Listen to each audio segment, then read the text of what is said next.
महाराष्ट्रामध्ये लोकसभेच्या निवडणुकांचा धुरळा उडालेला आहे आणि अशातच आपल्याला सर्वांना माहिती आहे का महाराष्ट्रामध्ये प्रमुख दोन साधारणतः पक्ष म्हणजे आपण जर म्हटलं तर महाविकास आघाडी आणि महायुती, तर ह्या घटक पक्षांमध्ये सध्या महाराष्ट्रामध्ये लोकसभेची चुरस आहे.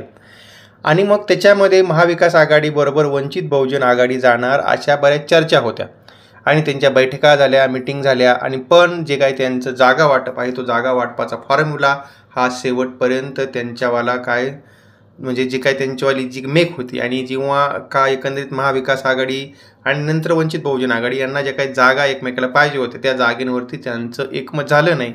आणि मग आता एकंदरीत असं वाटतंय का प्रकाश आंबेडकरांनी महाविकास आघाडीपासून फारकत घेण्याचा साधारणतः निर्णय घेतला आहे.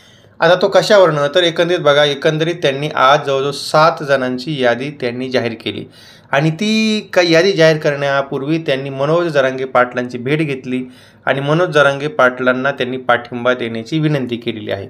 आणि मनोज जरांगे पाटलांनी सुद्धा 30 तारखेपर्यंत म्हणजे 30 मार्चपर्यंत त्याच्यावरती विचार करू असं त्यांना आश्वासन दिलेलं आहे. आणि मग आता एकंदरीत ज्या काय आहेत जागा, त्या जागा त्यांनी 7 जागा त्यांनी आता डिक्लेअर केल्या आहेत लढण्याच्या. आणि त्या जागेवरती त्यांना एकंदरीत OBC बहुजन पार्टी, तर म्हणजेच आपल्याला माहिती आहे का प्रकाश शेंडगे यांची जी पार्टी आहे तर ती पार्टीसुद्धा त्यांना त्या जागेवरती पाठिंबा देणार आहे. आता ह्या जागा कोणत्या तर एकंदरीत बघा, एकंदरीत पहिली जागा आहे चंद्रपूर आणि चंद्रपूरमधून राजेश बेले, बुलढाण्यामधून वसंत मगर, त्यानंतर याच्या अकोल्यामधून प्रकाश आंबेडकर, नंतर अमरावतीमधून प्राजक्ता पिल्लेवान आणि वर्ध्यामधून याच्या वर्ध्यामधून आहेत प्राध्यापक राजेंद्र साळुंके आणि यवतमाळ पश्चिममधून आहेत खेमसिंग पवार. नागपूरमधून फक्त त्यांनी काँग्रेसच्या उमेदवारांना म्हणजे विकास ठाकरे यांना पाठिंबा देण्याचा त्यांनी निर्णय घेतलेला आहे. आणि सांगलीमध्ये जर आपण चित्र बघितलं तर त्यांनी सांगलीमध्ये प्रकाश शेंडगे यांच्या OBC बहुजन पार्टीला पाठिंबा देण्याचा निर्णय घेतलेला आहे.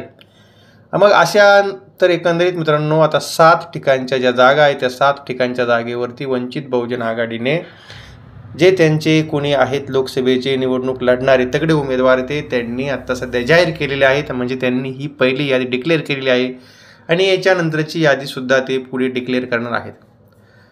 आता मित्रांनो याच्यावरून तरी असं दिसतंय का प्रकाश आंबेडकरांनी महाविकास आघाडीपासून फारकत घेतलेली आहे असं एकंदरीत चित्र महाराष्ट्रामध्ये दिसतंय. आणि तेव्हा मित्रांनो ही जर आपल्याला माहिती चांगली वाटली असेल तर आपल्या कॉमेंट्स वगैरे आहेत त्या मित्रांनो आपण खाली नोंदवायला बिलकुल विसरू नका. आणि हा मित्रांनो आपल्या चॅनलला सबस्क्राईब करायला बिलकुल विसरू नका.